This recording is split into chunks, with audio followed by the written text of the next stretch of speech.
O principal motivo pelo qual me interessei pela filosofia há cerca de 10 anos atrás, tendo passado toda a minha vida desprezando o seu estudo, foi a estranha sensação de que há algo de errado com toda a realidade e não apenas conosco, embora também haja muito de errado conosco. Foi como se subitamente tivesse tido um espanto, não de admiração, mas de medo. Comecei a ter a intuição de que, citando Thomas Ligotti, por trás das cenas da vida há algo pernicioso que faz do nosso mundo um pesadelo. Fim de citação. O que esse algo é, ninguém sabe. Para Schopenhauer, é a vontade. Outros descrevem de outras formas. O importante é que comecei a perceber que, por trás da ideia de ordem, razão e beleza que projetei a vida toda na realidade, havia um caos intransponível. Nada poderia superá-lo. Do ponto de vista de um ser como o humano, só há duas alternativas: aceitá-lo ou rejeitá-lo. E temos na filosofia exemplos da aceitação da realidade caótica e da sua rejeição. Figuras como Nietzsche e Deleuze, por exemplo, aceitam a desordem ordeira e criadora da natureza. Já Schopenhauer e Cioran rejeitam, e por aí vai. A aparente ordem que há no cosmos e suas leis matematizáveis nos fizeram admirá-lo e tirar proveito dele. É verdade. Meu antigo desprezo e desinteresse pela filosofia vinha justamente da crença de que só havia ordem e que, dessa ordem, poderíamos extrair uma teleologia totalizante e reconfortante. A filosofia era apenas uma pré-ciência, obsoleta depois do nascimento da física, química e biologia modernas. Em grande parte, isso se manteve, mas questões de um sentido cósmico para nossas vidas surgiram e permaneceram, principalmente no mundo onde em cada esquina se vende uma variante de significado e vida eterna. Em retrospecto, vejo que, quando mais novo, busquei na religião esse sentido cósmico. A ideia de lei natural, de ordem, está toda ali, principalmente numa religião como a católica, mas não só nela. Apesar de existirem interpretações religiosas irracionais e toscas para o religioso, por exemplo, para o católico ou para diversas correntes protestantes, o mundo criado por Deus possui uma lei racional. Deus não intervém a cada instante na sua criação. Nas raras vezes que ele intervém, alterando o curso natural dos acontecimentos, damos o nome de milagre. Nas igrejas caça-níqueis, tudo é milagre. Se a pessoa é curada de um resfriado, é porque pagou o dízimo em dia. Na igreja católica, há um processo supostamente mais rigoroso de verificação, pelo menos ao que se reporta. Claro, esse processo nem sempre foi tão rigoroso.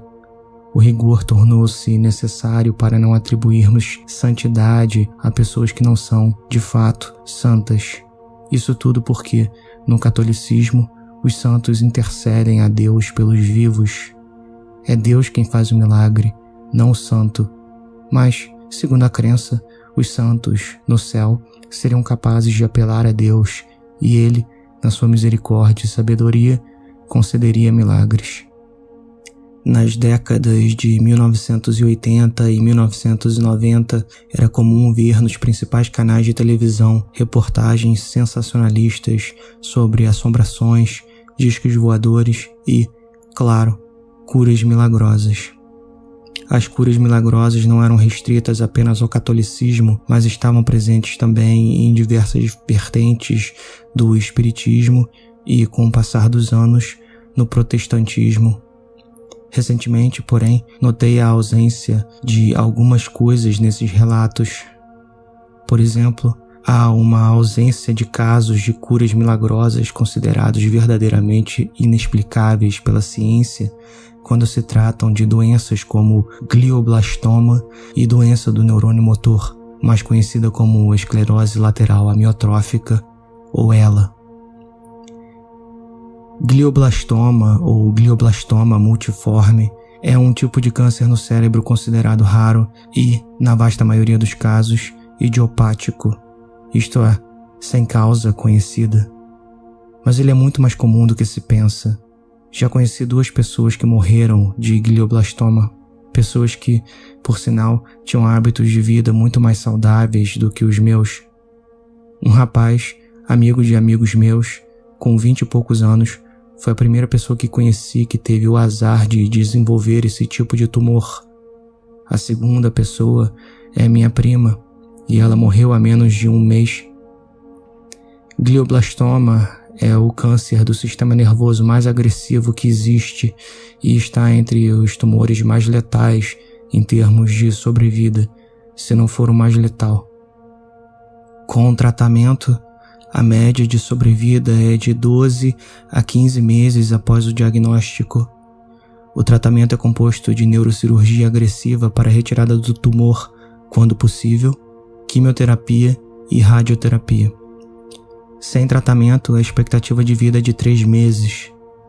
Estima-se que apenas 3% dos pacientes sobrevivem 5 anos ou mais, mas inevitavelmente tornam-se vítimas da doença, que é incurável.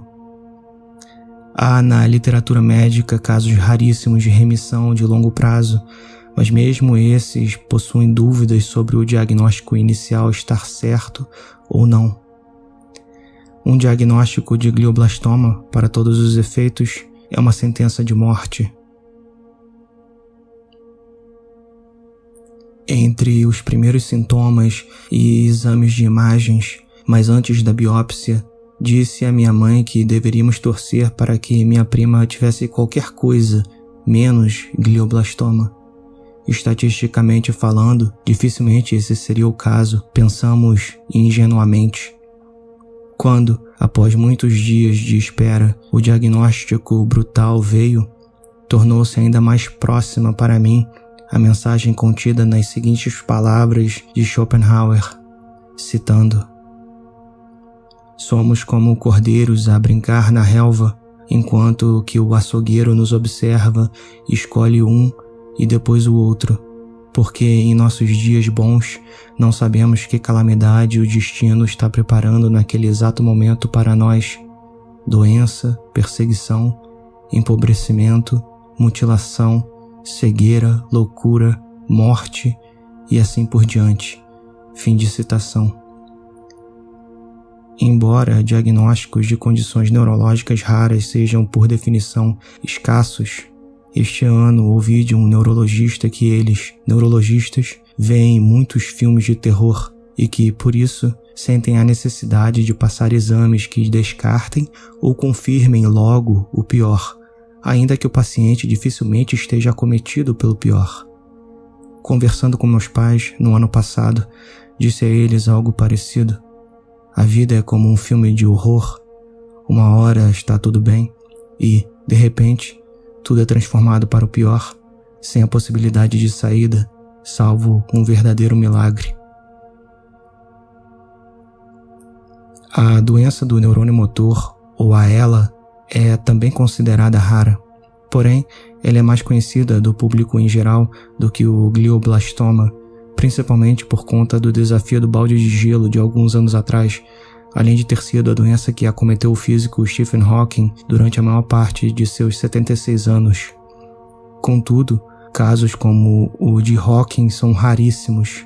Aliás, ele é o paciente que viveu mais tempo com a doença após o diagnóstico. Assim como com o glioblastoma, a vasta maioria dos casos de ELA, mais de 95%, são considerados idiopáticos. A doença simplesmente não tem causa conhecida. Uma minoria dos casos possui causa genética.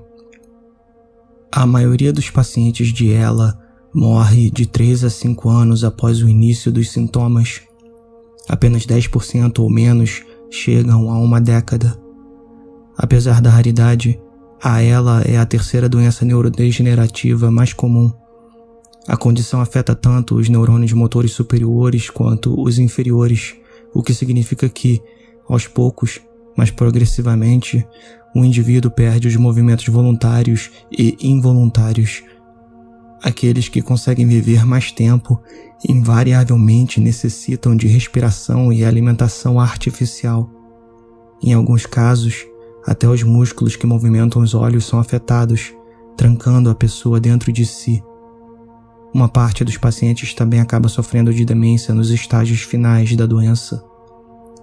Na internet, há relatos anedóticos e, na maioria dos casos, risivelmente fabricados de pessoas que tiveram o glioblastoma curado por intercessão divina. No caso da Ela, a situação é ainda mais escassa, dada a raridade e característica avassaladora da condição. Há condições tão horripilantes em termos de prognóstico que é mais fácil encontrar pessoas alegando terem sido curadas delas tomando suplementos alimentares altamente duvidosos do que relatos de cura pela fé.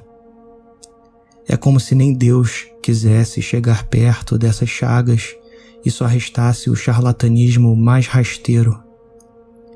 Enquanto a ciência ainda não consegue nem discernir a causa da maioria dos casos de doenças assassinas de milagres, como o glioblastoma e a Ela, resta-nos atuarmos no teatro macabro da vida real. Afinal, podemos ser atropelados na calçada por um veículo desgovernado ou sermos vítimas de bala perdida, não é mesmo? Para seres sencientes, o real é caracterizado por esse aspecto de roleta russa. Ninguém sairá vivo daqui e o melhor que podemos esperar é uma vida com uma dose balanceada de estados positivos e negativos, seguida de uma morte relativamente tranquila, indolor e que não nos pegue de surpresa. Descrever a vida sem ilusões é descrever uma condição verdadeiramente apavorante. É daí que vem o horror fati, ou horror ao destino, que o filósofo Júlio Cabreira define como sendo, citando, o espanto diante de uma força destruidora da qual não podemos nos livrar. Fim de citação.